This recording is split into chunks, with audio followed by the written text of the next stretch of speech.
Hello and welcome to the Crystal Palace podcast. I'm Alfonso Greenbrook, and in today's podcast I'll be looking over the game against Brighton but bring you match review, player rankings and my man of the match. As well as this, I'm also going to bring you interviews with Roy Hodgson and Aaron Wan-Bissaka after the game. So let's begin.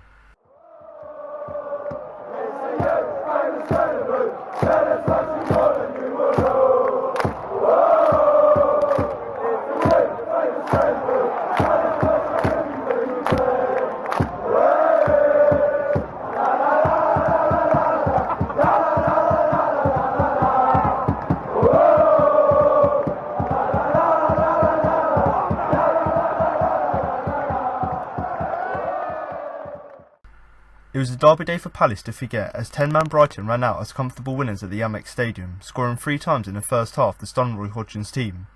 The Seagulls capitalised on a controversial Glenn Murray penalty to see them through their way, but they did suffer a setback following Shane Duffy's red card. However, they did not disrupt the hosts, who quickly added a second through Leon Balogun seconds after his introduction off the bench, and then in first half stoppage time, Florin and Andone raced away to net the third. The Eagles did pull one back with 10 minutes to go when Luka Milivojevic netted a penalty to score his third of the campaign, but the damage had already been done long before. After containing plenty of early Brighton pressure, Palace carved out a great opportunity with their first incisive attack on 16 minutes, when Max Meyer slipped in Patrick van Aanholt behind the defence, but his cross was headed wide by Andros Townsend. But soon after, the flashpoints started coming thick and fast, beginning on 23 minutes when Kevin Friend handed the Seagulls a contentious spot kick. Following a scramble inside the box involving Jose Izquierdo and a host of Palace defenders trying to clear their lines, the ball ricocheted back into the Colombian's path and James McArthur made what seemed to be a decent tackle as he nudged the ball away. However, Friend deemed it to be a foul, handing Murray the chance to score in his third straight game against his former club, which he duly did, albeit via a flick off the crossbar. That lit the blue touch paper, and 5 minutes later things boiled over when Murray went down softly in the area under a challenge from James Tompkins, prompting some heated words between Shane Duffy and Van Aanholt, and the Seagulls defender inexplicably headbutting the Palace man, leading to a red card. Chris Hughton swiftly shuffled his pack and sent on Balogun, and it proved to be an inspired move, as seconds later he was celebrating as he volleyed in a half-cleared corner with his first touch to double the host lead. There may have been 2 goals down, but Palace had a man advantage and they nearly used it to good effect when Wilfried Zaha cut the ball back from the byline for Milivojevic to shoot, but the skipper saw his attempt cleared off the line by Bernard. However, a first 45 minutes to forget for Hodgson's men would get worse. In the 4th minute of injury time, and with the Eagles probing around the Brighton box, a hopeful clearance allowed Andone to scamper down the left and beat Tompkins to the ball, push forward and advance into the area before brushing Tompkins again to squeeze the ball past Wayne Hennessy and virtually end the contest with a half remaining. Soon after the break, Palace came close to finding a glimmer of hope when Meyer curled wide soon after play had resumed, but with Brighton sitting back knowing that the result was all but secured, a frustrated Eagles side found themselves camped in their opponent's half, but restricted to speculative long ranges that ended up amongst the large travelling support. But with 10 minutes to play, the deficit was reduced when Zaha was brought down inside the box by a Balogun challenge, allowing Milivojevic to send Ryan the wrong way from 12 yards. However, it would be too little too late for the visitors, who couldn't set up the grandstand finish they desired.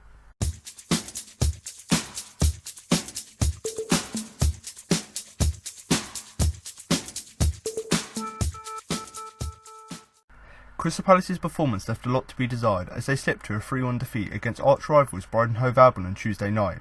The Eagles lost out on the south coast, despite Brighton having Shane Duffy sent off in 28 minutes with the score of 1-0, courtesy of Glenn Murray's penalty against his old side. But goals from substitutes Leon Balogun and Florin Andone put the 10-men host 3-0 up at half-time, leaving Palace shell-shocked. The Eagles did pull a goal back from the penalty spot through Luka Milivojevic 10 minutes from time, but it was too little too late for Roy Hodgson's side. So what did we learn from the game? Here are some of the talking points. Wilfried Zaha. On his 300th appearance for Palace, the Ivorian's every touch was booed by the home support. He had a forgettable evening on the south coast, with Palace's star man unable to drag his side back into the game after a shocking first half at the Amex Stadium. He did win a penalty for his side, the 7th he has won in the Premier League since the beginning of last season, but this was not a game that he would want to remember. Zaha cut a frustrated figure at times, as he was a constant target for the Brighton crowd and players, and he took his frustration out a couple of times in challenges which led to a booking and could have even led to much worse. The penalty decision. It is often said that you can tell from a player's reaction whether a correct decision has been made when it comes down to a penalty, and James McArthur was enraged as his challenge from Jose Izquierdo was deemed to be a penalty, with the Scottish midfielder clearly feeling that he won the ball. Replay showed that he did get a touch on the ball, and Brighton boss Chris Hughton admitted afterwards that it was a soft penalty. Indeed, if the incident had been in a game next season, it most probably would have been overturned, with VAR being introduced in the Premier League from next season. This was not the only incident that might have been looked at through VAR though, with James Tompkins' challenge on Glenn Murray a few moments later also one that could have come to a different conclusion. And Zaha might have also seen red for a challenge that he made in the second half when he followed through on Florin and Andone having already been booked. A moment of madness. Shane Duffy was sent off in the 28th minute of the game, shortly after a penalty appeal had been turned down by Kevin Friend after a challenge from James Tompkins on Glenn Murray. The altercation between Duffy and Van Aanholt seemed totally unnecessary, and Duffy's action of moving his head towards the Dutchman was a moment of madness from the Brighton man, right in front of the referee, who was left with no choice but to show the red card. Prior to the game, Roy Hodgson and Chris Hughton had both called for called heads amid the derby atmosphere, and after the game, the Brighton boss said that an experienced player like Duffy should have known better. The Irish defender apologised on Twitter after the game for letting his teammates and supporters down, adding that he was disappointed in himself. Brighton end unwanted midweek record. Prior to the game, Brighton had not won any of their 6 matches in the midweek in the Premier League, drawing 3 and losing 3. But the 10 men ended that unwanted record, and in the process extending their impressive home record, having lost just once in their last 10 Premier League matches at the Amex Stadium. Meanwhile, the defeat extended Palace's poor recent form away from home, having failed to win any of their last 5 matches on the road, picking up just 1 point in that time. The need for a reaction. Palace fans were understandably not impressed at all by the performance and the result on the South Coast. The Eagles quite frankly didn't turn up in one of the biggest games of their season, and the players knew it. At the end of the game, players like Andros Townsend and James Tompkins looked apologetically, while Patrick van Aanholt led some of the players in the direction of the travelling fans to thank them for their support. But while there were some fans on social media describing their performance as disgraceful and asking for a refund after the game, the players will now have to try and repay the supporters on the pitch, starting at West Ham on Saturday.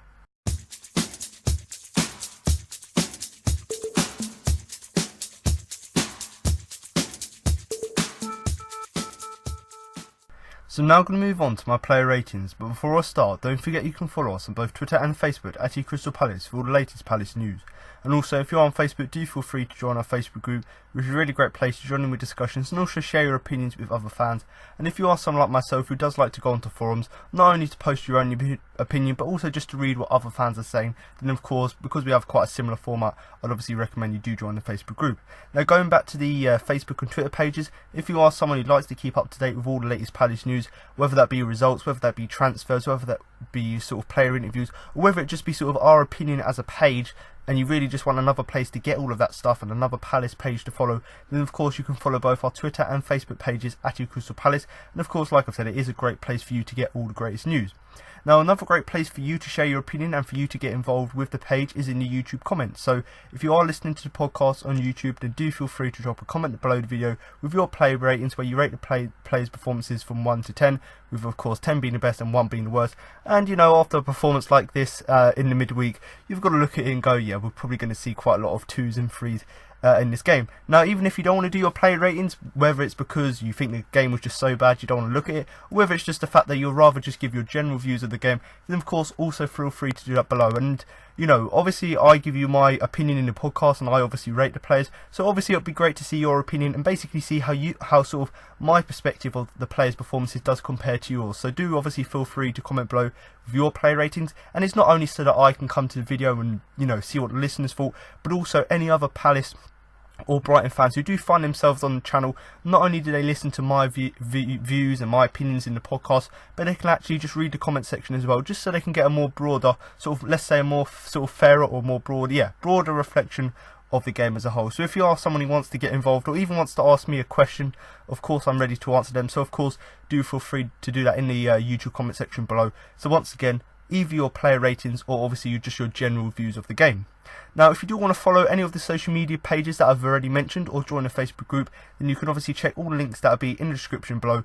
But before we go on to the player ratings this week, I just think because it was such a disappointing performance, and you know, obviously, you know, when you lose to your rivals, it's a bit, you know, sort of unheartening, or it's sort of a dagger in the heart, let's say. It's a bit disappointing because obviously you lose against your rivals, so much pressure on you beforehand, and you know, when you consider we played so well against Burnley at the weekend, obviously we thought we might have a good chance in this game here. But obviously, like I've said, it's quite disheartening, you know, when you go into a derby game all sort of fired up for it and then you lose the game. Obviously that's disappointing, but the way, in fact, in the way we lost it, and just the way how badly we played, that is the main reason why I'm quite disappointed. So just before, you know, I go on to the player ratings, I just want to talk about the 3 goals individually, because essentially Brighton went 10-man down. They absolutely took advantage of that, the fact that we didn't quite adapt to the fact that they had one less player, and ultimately they obviously went on to score 2 more goals. But just to talk about the first goal, obviously that wasn't a penalty, so I'm not really going to dwell too much on it, and you've obviously heard it in the things we've learnt from the game. But obviously that shouldn't have been a penalty. McArthur got the ball, and obviously even Chris Hughton said it after the game, so I don't really think there's much debate about that. Now in terms of the second goal, obviously you look back at it, and from that corner, or the corner which shouldn't have been a corner, obviously Glenn Murray had the final touch, so that's the first issue. It shouldn't have been a corner. And then the second one is that someone should have been tracking that defender who literally just come on the pitch. I do apologise, I can't really remember his name. Obviously no one was picking him up inside the box, and no one was able to clear the ball effectively in the first place, so obviously that's an issue there. And you know, it obviously was a good volley, you know, the ball's come out to him, but like I said, our defending really has to be, you know, better in that situation. And when you consider I think he hasn't scored all season, so the fact that we've just given someone a goal on the plate like that by not clearing our lines effectively from that corner, as well as just not marking our man on the edge of the area, that's obviously disappointing as well. Now some could argue the fact that the new man's come on, and maybe players, because they obviously haven't had time to reorganise, they're not really sure who to mark from the corner.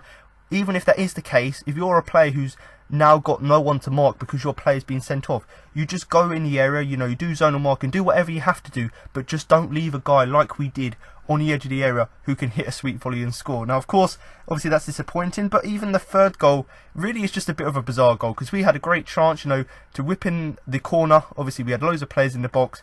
Obviously Brighton on the quick counter attack, they've cleared the ball, literally running down the left hand side, absolutely skinned Tompkins, got inside him.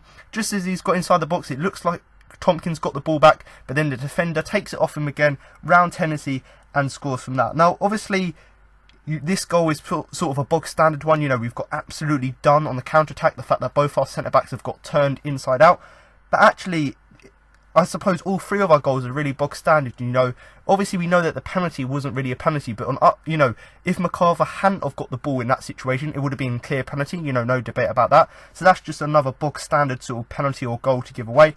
Obviously the second one, once again, lacklustre defending from the corner, so once again a very bog standard sloppy goal to give away. And of course, you know, the third goal as well, quite a bizarre goal, quite sort of comedy-esque, let's say. Quite a lot of comedy in the amount of errors we made, in the fact that Tompkins got beaten for pace, he got the ball back but then he gave the ball back again, and the fact that we were playing such a high line against a team which has got so much pace, we really shouldn't have done that. Now obviously if you look at the game in context, you know, Brighton got a man sent off, so ultimately you would expect us to take advantage of that. We did take advantage of it to an extent, in the fact that in the second half we had 85% possession, and I do think overall we had 70%. So when you look at that, we did take advantage, but we weren't clinical. And you know, the game really just spiraled out of control because of that penalty. It obviously meant that we were down in the dumps just as we were sort of gathering momentum, and then they obviously scored that sloppy goal once they got the player sent off, because we couldn't necessarily organise to rearrange ourselves for that new man had been brought on. And of course after that it just spiraled out of control. Brighton had more and more of the game, and of course got that final goal just before half time to really kill the game off. So that was really kill the game off. So really for me, that was just sort of my general views of the game. Now obviously I'm going to talk about plays individually, not too much because obviously it was a disappointing performance, but in terms of the goals, you know, Aaron Wan-Bissaka, you've got to say he's at fault for at least one of the goals, and of course James Tompkins as well for getting turned inside out. Now of course Wan-Bissaka's goal led to the first one, you know, not clearing his lines effectively, then the ball ricochets to I think it was Murray inside the area, or whoever was in the area. Obviously he's been tackled for which we've said isn't a penalty, but he's got tackled there. So if Wan-Bissaka, who's been doing it brilliantly this season, if he clears his line, obviously would have been better there. Obviously Tompkins with the mistake for Murray from the non-corner, so obviously Tompkins tackling Murray to the ground, and because of that it looked like Tompkins got the final touch when Murray didn't. So even though Tompkins wasn't directly involved in that goal, in the fact that he wasn't necessarily the man marking the player who scored, he was actually involved in the play before the corner, which wasn't a corner, so obviously that's quite disappointing as well. And obviously Aaron Wan-Bissaka as well, way out of position for that third goal, obviously playing such a high line, wasn't able to get back. And of course Tompkins as well, in the fact that he obviously got turned inside out for that goal. So 2 players in particular at fault for it, but I just think as a whole, as a collective team, when you consider we had the extra man, we were just sort of disappointing, lacklustre, lethargic, whatever words you want to use to describe our performance, we were really bad after all. Now my final point really before I move on to the player ratings is just the fact that this game really for me and for quite a lot of fans really just highlighted that we haven't actually got a plan B. We're really lacking one. And you know, when obviously we really had to chase the game at 3-0 down, but with that man advantage and the fact that we had 29 shots at the weekend, you'll think, yes, we didn't score many goals against Burnley, but we might have a chance. Now, once again, it showed that we didn't have a plan B, so we continued playing the way we were. And yes, we were dominating possession. Yes, we were having loads of chances, but we weren't actually finishing them off and not really getting anything from them. Now, obviously, there was a few that were saved on the line, blocked on the line. So, of course, you can't really help them situations. But there were other ones where we obviously could have done better as well. Now, you know, I'll talk about Brighton's third goal. You know, hit us on the counter-attack, clearance from the corner. We had in the reverse, in our perspective, we were just too slow in the counter-attack and sort of laboured when we were in attack.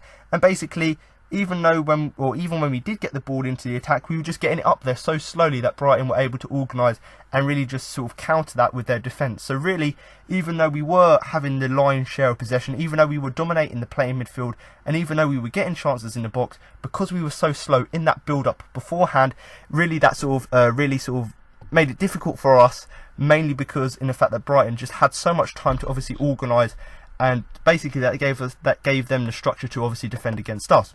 Now, in terms of the players, I'm going to move on now to Wayne Hennessy in goal. Now, I'm not really going to talk too much about the players because, you know, quite honestly, it was really disappointing performance. I don't really want to dwell in it longer than I do have to. But Wayne Hennessy here, I'm going to give him a 4. Now, like I've said already, you know, I've blamed Wan-Bissaka and Tompkins for the 2 goals. I can't really give too much blame on Hennessy about the goal, so I'm not really going to do that. But like the rest of his teammates, you know, he was left stunned by that first half, and it really did sort of seem to sort of get rid of his self-esteem and really just get rid of his confidence in the game. So although he wasn't directly involved in the errors leading up to the goals, I do necessarily think that, you know, the fact that he conceded 3 goals early on just seemed to really affect his performance. And it is quite disappointing because I praised him at the weekend against Burnley. He got a clean sheet and he'd been playing great in the last few weeks or so. So obviously it was disappointing here, even though it weren't his fault to obviously concede 3 goals. So I'm going to move on now to our defence, obviously starting with Aaron Wan-Bissaka. Once again, another player who done really great at the weekend, but as I've already mentioned, he was obviously at fault for at least 2 of our goals. And I'm going to give him a 3 overall, which is the lowest ever rating I've given him.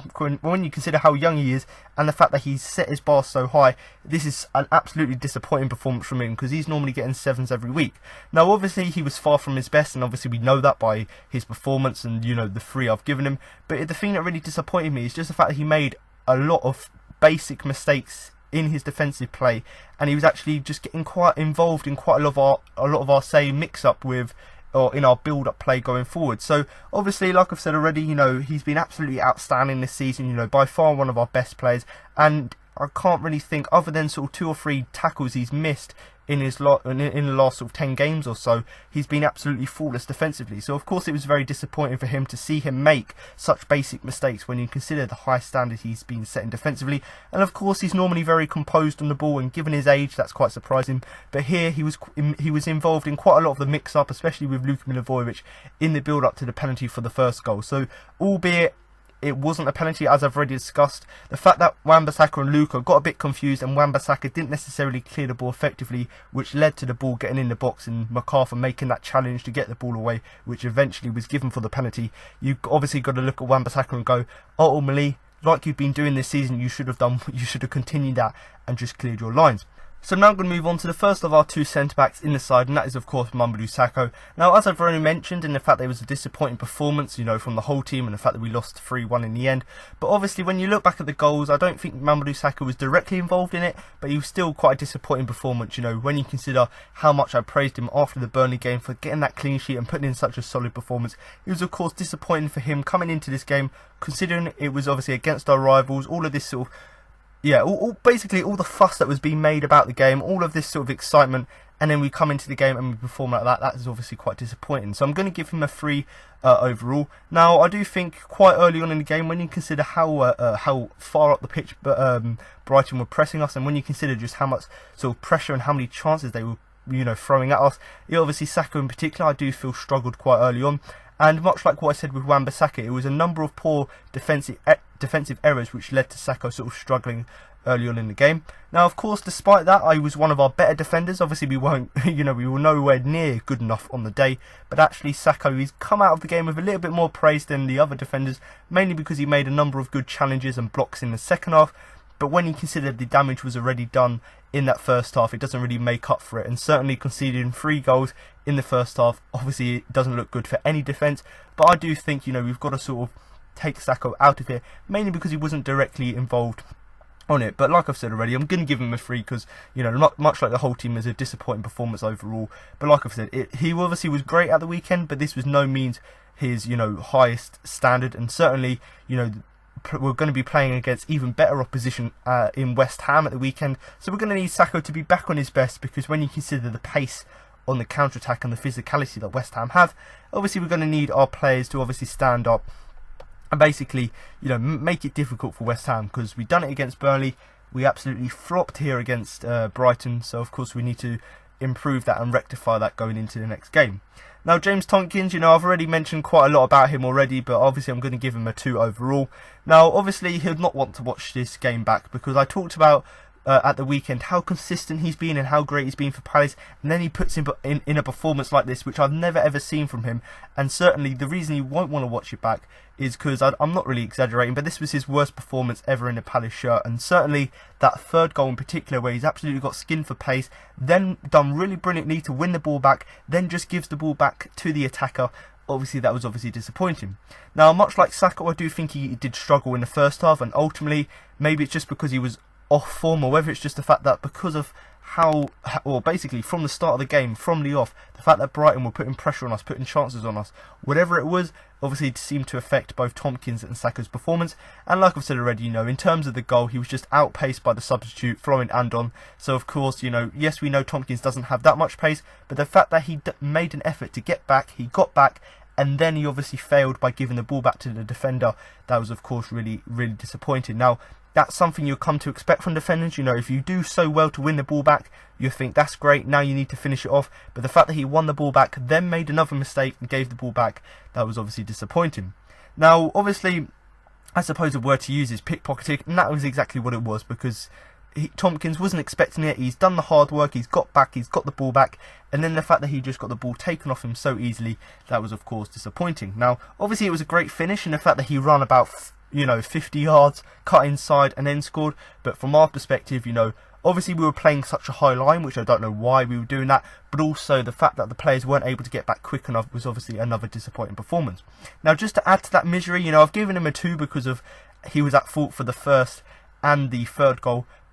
But just to sort of add the cherry on top of the cake for his bad performance, he obviously gets booked, which really just sort of epitomises why it was a night to forget for him. And I don't really think I'm harsh giving him a 2, because I really do think he was so disappointing on the night. Now, much like what I said with Sakho, he was great at the weekend, he was great against Man United. So of course, coming into this game, you're thinking he's got the form, he's also got the experience of being in derbies previously, so we'd expect to see that from him in this game. But obviously it was very disappointing to see him below par. But the fact that he's been so consistent this season really begs the question for me, whether this was just purely an off game for him, or whether it's just the fact that, you know, Brighton put so much pressure on him and the occasion got to him that he obviously wasn't that effective going forward. But I certainly do think Tomkins needs to really, you know, look at himself and go, where did I go wrong? Because he's been so great this season, so obviously there's going to be something that he done differently in this game here, which obviously resulted in him having a performance like this. So I'm going to move on now to the final player, and that is of course the left back Patrick van Aanholt. Now I'm going to give him a 3 overall. Now obviously he wasn't necessarily directly involved in the goals we conceded, but I do certainly think the 3 really does reflect his defensive and offensive play overall. Now, much like what I said with a few players, you know, making simple defensive errors, I do think that the mistakes that Van Aanholt made were basically based around the fact that he was always out of position, the fact that on multiple occasions he was caught out of position, and, you know, when you consider how much pace that Brighton have got on the counter-attack, that's of course quite a dangerous thing to do. Now, obviously, to add upon that, you know, at the weekend I said, and I praised him about the fact that we got to see a bit more of his offensive work, and he was a lot more effective both defensively and offensively at the weekend. And I thought this is going to be great, attacking, sort of counter-attacking performance against Brighton. You know, Van Aanholt and Wan-Bissaka bombing down them flanks. But ultimately, we didn't see that in the game, and not only was it that his offensive play or his usual threat down the left diminished, but also his defensive play seemed to go out the window as well. And like I've said, that was mainly down to the fact that he was just caught out of position too many times. Now, whether it's just the fact that he was trying to get forward and trying to pose a threat, and the fact that that left spaces because he was obviously out of position, or whether it's just the fact, like a few players, he had it off game, or the occasion got to him, or just the fact that Brighton were better on us than us on the night, and we were just absolutely terrible. Whatever it obviously was quite a disappointing performance from him. But like I'm going to keep saying with quite a lot of the players, you know, it was obviously a great performance at the weekend against Burnley, albeit Burnley haven't necessarily been that great this season. And maybe this game here against Brighton really does highlight that actually Brighton aren't necessarily that great this season, in the fact that we were just made to look good. Whatever it was, obviously Van Aanholt was good at the weekend, bad here midweek against Brighton. But obviously, you know, he's one of the only players to actually come out on social media and apologise to the fans. So for that, I absolutely congratulate him. The fact that he's got the balls to come out and apologise for that, and basically people were then criticising him, saying, well, what about all the other players? You know, you've obviously come out and said this, and that's great. But then he obviously stuck up for his teammates as well, saying that, you know, teammates, people in the team, you know, the manager, they deal with losses in a different way. So the fact that he's not only standing up for himself and saying, you know, put my hands up, I had a bad performance, but he's also standing up for his teammates and the management and saying we all deal with it differently and we're all raring to go for the next game. So the fact that he's got that mentality is great. We just obviously wasn't a great performance in the end from him. So I'm going to move on now to the captain. Once again, another player who had a good performance at the weekend, but Luka Milivojevic here, obviously playing in defensive midfield. I'm also going to give him a 3 overall because, like I've said already, it was a very disappointing performance from him. Now, obviously, I talked about especially last week against Man United, but especially at the weekend against Burnley, that actually it seemed like Luka had turned the corner, he'd got back to his old self. But this was a game where, once again, not for the first time this season, he went back to his sort of beginning of the season self, where he was way below par. And certainly on a big game like this, if you've got your key players not turning up and just performing below par, that's obviously going to be really disappointing and certainly detrimental to you obviously not going on to win the game, because if your star players don't turn up, then of course nothing's going to come right for you. Now, in terms of the first goal, I talked briefly about Wan-Bissaka and the fact that there was a bit of a mix-up between him and Luka for the first goal. I certainly do think that's a fair point, but I do certainly think that actually Wan-Bissaka is mainly at fault for that, in the fact that he didn't clear his lines. But certainly, Luka Milivojevic, who done superbly at the weekend, protecting the back four, obviously was disappointing here. And obviously, like I've said already, the fact that he got a mix-up there, that sort of communication is obviously key when you play as a team. So the fact that the communication wasn't there, as well as just sort of this really sort of rugged defending where we were just trying to clear our lines as opposed to just being composed with it, that was of course disappointing. And of course, I think the reason, or the main reason he's at fault for this goal is not just because of the mix-up, but it's also the fact that he headed the ball straight to Izquierdo, who obviously got taken down for the penalty. So not only was he getting in a mix-up with Wan-Bissaka, which ultimately led to him trying to clear it and, Luka getting in the way, but also the fact that he headed it clear to Izquierdo, that is obviously not great as well. And obviously we know it wasn't a penalty, we've discussed that already, but nevertheless you can't put yourselves in a situation where the ball's going into the area, it's gone to an opposition player, and you have to make a last ditch tackle. Luckily we did get a touch on it, and it shouldn't have been obviously a penalty, but obviously the referee's seen that tackle going in, and he's given the penalty. So for us, we just need to make sure that we get out these stupid sort of defensive mistakes, as well as making sure we have the communication so we don't find ourselves in these situations. But once again, disappointing performance from the captain. And, going back to the captaincy, a performance like this, with Luka saying what he said a few weeks ago, that all he wants for Christmas is us to win the derby. When you consider, we all were sort of fired up for this game. As a captain, you should be rallying the troops, getting them ready for the game. But the fact that we played the game so poorly, you've got to look at the captain as well and go, you should have really rallied the troops better. You should have made sure that everyone was in their right positions, made sure everyone was doing what they had to do for the team, making sure everyone was attacking properly, defending properly. But the fact that as a captain he didn't necessarily do that, that is of course disappointing overall. Now I'm going to move on to Izquierdo, who once again was another player who done really well, obviously against Man United, but especially against Burnley at the weekend. Now I'm going to give him a 3 overall for his performance. Now there isn't really too much to talk about in terms of what he'd done in the game, because he was sort of just making up the numbers in midfield because we were so poor, and because Brighton were just playing the ball around us. Can't really say too much about him other than the fact that he done alright to maintain possession, because we had 70% possession. But obviously because he failed to impress, he obviously got substituted before the hour mark, so really not too much to talk about his performance here. But I've got to say, he's one of the only few players who I can actually say that he wasn't necessarily bad in the game, he just didn't do nothing. He was really ineffective. So for that reason, I'm going to give him the 3 overall. Now Max Meyer was another player who done absolutely superb again against Burnley at the weekend, and I gave him a 9 in the player ratings. And he was one of the few players here who, in glimpses looked good, but once again, because we were so poor, ultimately his overall performance wasn't great, and for that reason I'm going to give him a 4 overall. Now, much like what I said with Chiarte, and the fact that he wasn't necessarily involved a lot, the same sort of case for McArthur, for Max Meyer. It's just mainly the fact that he barely got a touch in the first half, and that's mainly because Brighton were just playing so much better than us, and mainly because whenever he did get the ball, we were just giving away possession so freely. So the fact that we couldn't keep hold of the ball basically meant that the players in midfield weren't really getting involved and weren't really getting touch on the ball. Now, much like what I said with a few players in the fact that they improved in the second half, that was certainly the case for Max Meyer, because I do think he impressed me quite a lot in that second half, and certainly was involved quite a lot on the counter-attack. You know, there was one chance in particular where I think it was Zaha got to the byline, cut the ball inside, and I think Meyer had a shot and he was cleared off the line. So Meyer was actually getting involved in the attacking sense, but obviously he was once again, because he barely got a touch in the midfield, that was the thing that was really disappointing for me. And you know, like I've said, yes, it was disappointing that he missed that chance, but he also had other chances where that when they came the way he should have done better with. You know, I think there was one in the first half, the ball's come into the box, and rather than, you know, hitting it, trying to sort of blast it into the goal, he's obviously tried to take a touch, or it's a really, really poor touch, and obviously the ball's just being quite poorly just pushed towards the goalkeeper, and he's made an easy save. So not only was he unlucky not to score from a chance with a clearance on the line, but also some of his chances were quite timid as well. So Max Meyer here, even though he was one of our most positive players at the weekend, a slightly disappointing performance here from him. But like I've said, he was one of the better players and one of the players to come out of the game with a little bit less criticism. So I do certainly think if the you know, the manager and obviously the players and stuff can regroup, certainly I do think we might be able to see the best of him at the weekend. Now, in terms of James McArthur, I think once again he wasn't necessarily terrible in this game, and certainly wasn't at fault for the goals we conceded, but once again it was a sort of a very subpar performance from him, and for that reason I'm going to give him a 4 overall.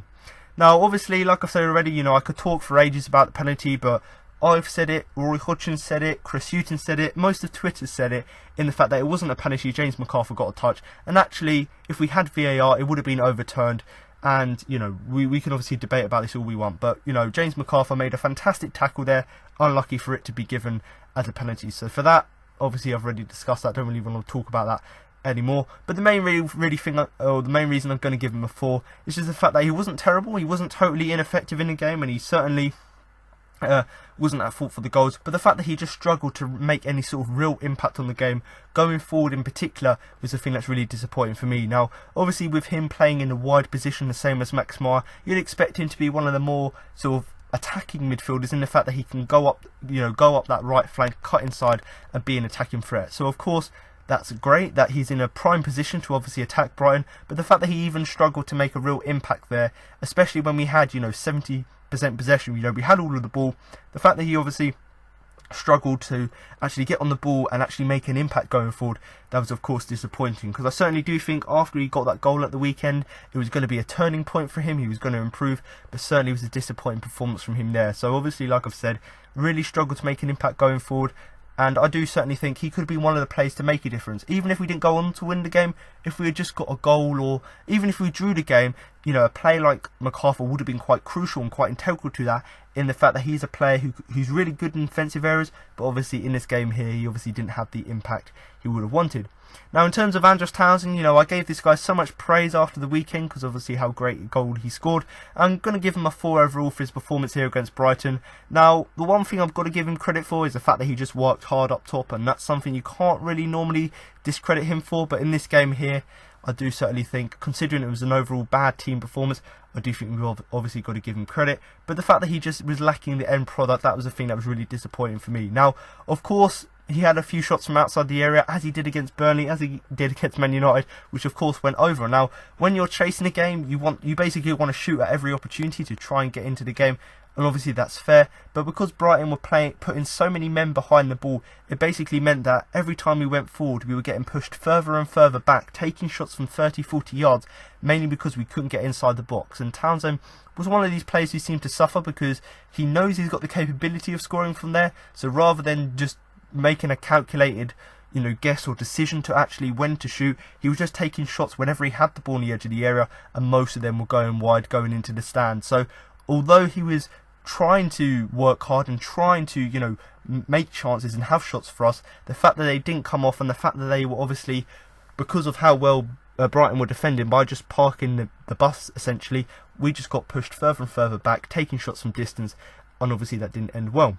Now, of course, there isn't too much for me to say from him, you know. Obviously, we know what to expect from him, and after the weekend, I was giving him so much praise. But of course, you know, when you've got the opposition defending so deep, it obviously makes it life difficult for the attackers.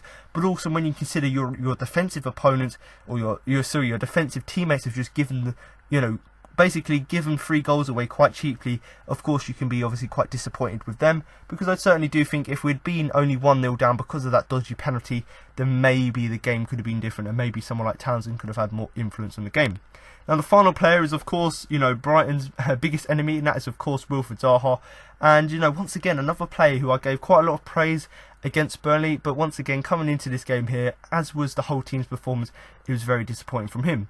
Now, whether it's the fact that he obviously got booed by Brighton, and whether it was just the fact that he was hyping the game up so much before it, and then coming into the game, because he got booed and because he got startled by fans and because people were throwing stuff at him, all this stuff, obviously maybe that sort of affected him. Now, I do want to say, you know, they said that someone threw something at him. I'm not sure whether it was the pie. I think it was the pie that was thrown at him from the stand, or whether that pie was just thrown on in general. That was something that happened, and of course fans were startling him as well. Now, I obviously don't want to speculate, but they're the sort of things you've heard. The fact that they're obviously booing him whenever he, you know, touched the ball, as well as the fact that obviously throwing abuse at him, whether that be calling him names, calling him diver. So of course, when you come into a game like this, it normally doesn't affect him because he normally performs well, but obviously the fact that they were booing him seemed to get to him and really did seem to affect his performance, and that's why, much like Townsend, in the fact that yes, they tried hard, didn't really give the end product, so that's why I'm going to give both of them 4s.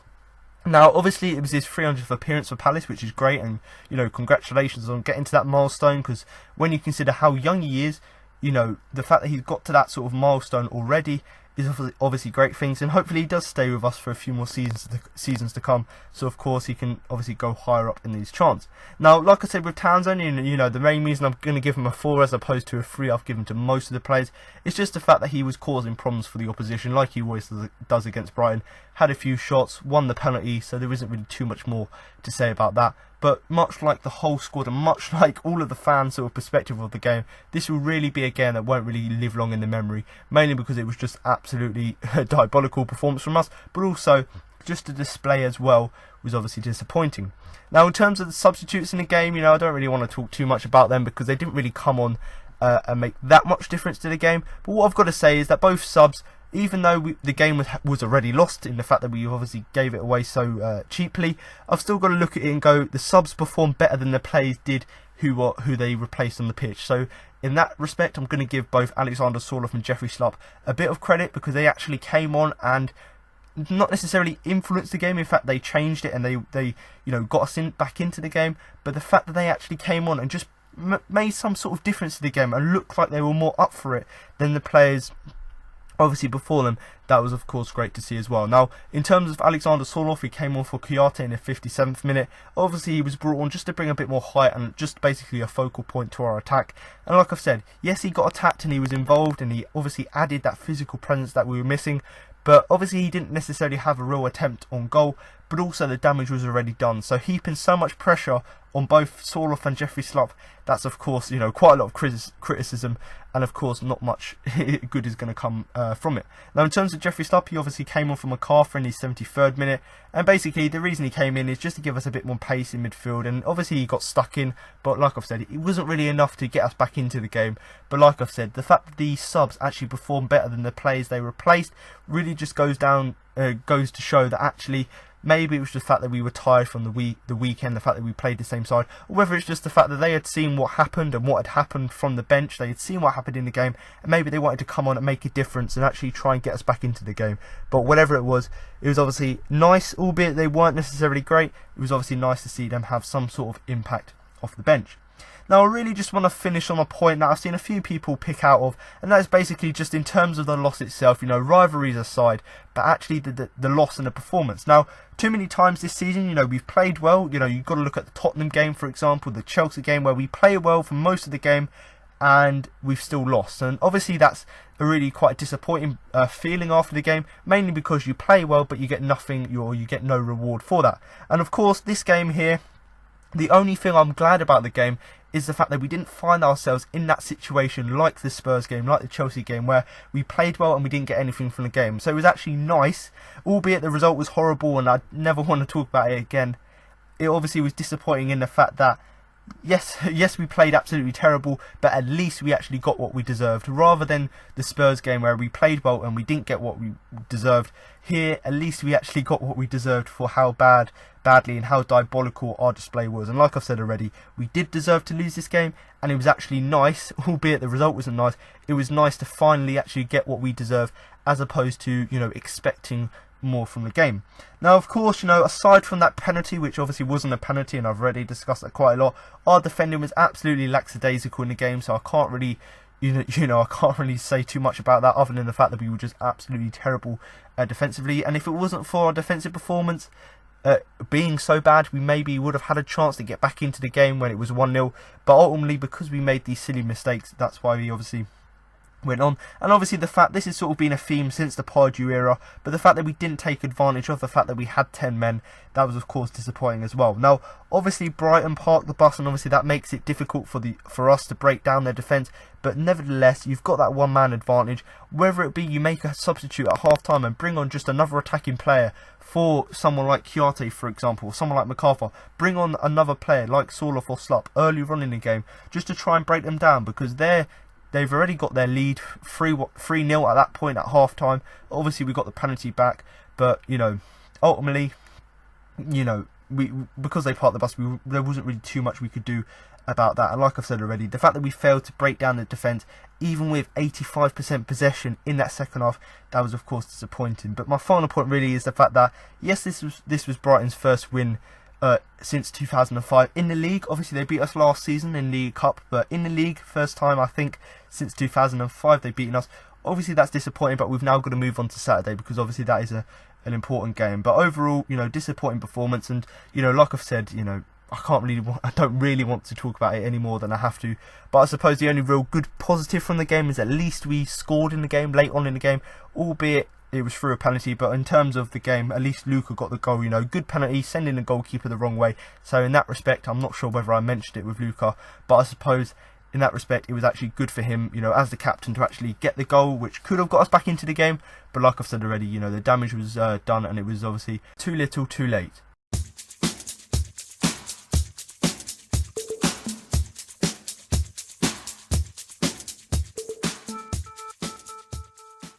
So this is the part of the podcast where I'd normally go on to give you my Man of the Match award, and even when we do lose, I do obviously narrow it down to about 4 players who I obviously at least give a bit of credit for their performance in the game. Now, as you've probably heard in the player ratings and in the fact that I've given most players 4 or below, obviously there isn't really any standout players for me overall, and obviously when you consider, in the derby game, such a disappointing performance, that is the reason why I can't really give any Man of the Match awards to any players here. But I suppose I've got to give credit to a few players. Luka, he got the penalty. Obviously he didn't perform great in the game, but at least he got the penalty. And of course, like I've said already, the subs coming off the bench, I do think they had some sort of impact, but obviously it was too little too late. The damage had already been done, so it was obviously quite unfair to heap so much pressure on them. But obviously, like I've said, I do normally, reflect on losses, and I do certainly look at players' performances and go, who could I give a bit of credit for this performance, and I give them the Man of the Match. But after such a disappointing performance, I really can't, really think about one player in particular to, pick out and, to talk about them and give them the award. And certainly, I think the Twitter also had that opinion as well. But if you look at the forums, you look at Twitter as well, no one really done Man of the Match polls. It really just goes to show how disappointing the performance was overall. But like I've said, we really need to improve, because when we play so great at the weekend, but then we play so terrible midweek, we've just got to improve on that consistency. And when you consider West Ham have now found some form, we're going to them on the weekend, so we really need to improve for that game going forward. So once again, no Man of the Match award for this game because of how disappointing the performance was, but certainly I don't normally shy away from doing this, but because the performance was so bad and there was not necessarily any player I could really pick out, that's the main reason I'm not going to obviously go forth and give the award this week. So now you've heard my match report, player rankings of my Man of the Match. That concludes this week's podcast. Now I've got interviews with Roy Hodgson and Aaron Wan-Bissaka following the game. Aaron, just how disappointed is everyone after that performance? I think we're devastated, because at the same time, the arrival for tonight, If we look back at the goals, the first one, the penalty. I mean, James won the ball, didn't he? Yeah, obviously, yeah. I don't think it was a foul, but the ref just gave it, and that goal killed us. And the rest came, and then I think we were just out of the game from the start. Was it hard mentally, because obviously had the player sent off, so then you think you're in with a chance, but they scored so quickly after that red card. Yeah, we kept going, and we got a few chances, but the goal came quick, which took us out of the game. And then they scored the goal just before half-time. How hard is it when that happens? Yeah, just before half-time. It's quite hard, 3-0 down before the first half. But I think second half, we got back into it. We kept trying, kept creating chances, but we just didn't have enough time to do it. And how did you feel at half-time? Did you feel like there was a belief in the team that because they had 10 men, that you could come back from 3 down? Yeah, after the first half, I think the whole team, we had belief to make a change in the second half, and that's what I thought we'd done. And for you, playing in a derby game like this down at the Amex, did it feel different to a normal game? Yeah, it's my first derby, This game was a lot different, The fans and the atmosphere, so it was a lot. But we've got a game coming up Saturday. Important to put this one behind you and just get back on the training pitch and get ready for that. Yeah, I think we should just put this one behind us and focus on Saturday to get points from that. Well, I'm sure everyone's really disappointed after that result. How much of a key moment was it conceding the second goal just after they had a man sent off? Yeah, it was key. I mean, the second and third were... The first one for us is the worst one in some ways because we hadn't started that well, but we were beginning to get ourselves in the game when the referee gave the penalty. And of course, when everyone sees it back and you see the replay, it isn't a penalty because McArthur is the one who touches the ball and the attacker's not near it. But the ref gives the penalty, which puts you on the back foot. But then they get a player sent off. There's a corner kick. They score from that very shortly after the penalty, and suddenly 0-2. You're looking at a mountain that you've got to try and climb. We make that even worse, of course, right on the very stroke at half-time. It wasn't even a Brighton attack. It was an attack of ours, which is thwarted in the penalty area, and a defender manages to boot the ball away to safety just to try and get to half-time at 2-0, and we concede a third goal. So at half-time, you're looking at a momentous task, and all I can say is that the players did their very, very best in the second half to try and get back in it. We certainly dominated it. We certainly had a lot of the ball. We won it 1-0 the second half, which is probably about the most you can ask for. I mean, it would have been nice to win it 4-0, but that was always going to be difficult against a Brighton team that was going to defend in depth and, not concede too many spaces in and around the penalty area. We've got another game coming up quickly on Saturday. How important is it that the players put this behind them quickly and regroup? Yeah, but that's what football is. The fact is, a good performance in one game doesn't give you the right to a good performance in the next one. And of course, conversely, the fact that you haven't played as well in this game as you would have liked doesn't mean to say we can't play well and do much better on Saturday.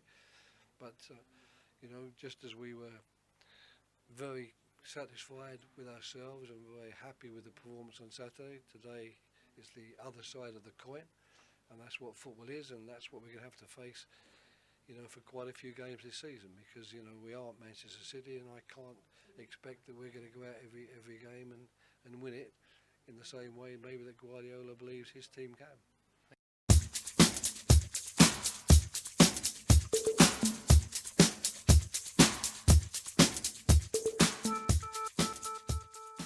So there you have it. Now you've heard what Roy Hodgson and Aaron Wan-Bissaka had to say after the game. That concludes this week's podcast for the game against Brighton. But make sure to comment next week for my post-match review of the game against West Ham. So thanks for listening, and remember to up the Palace.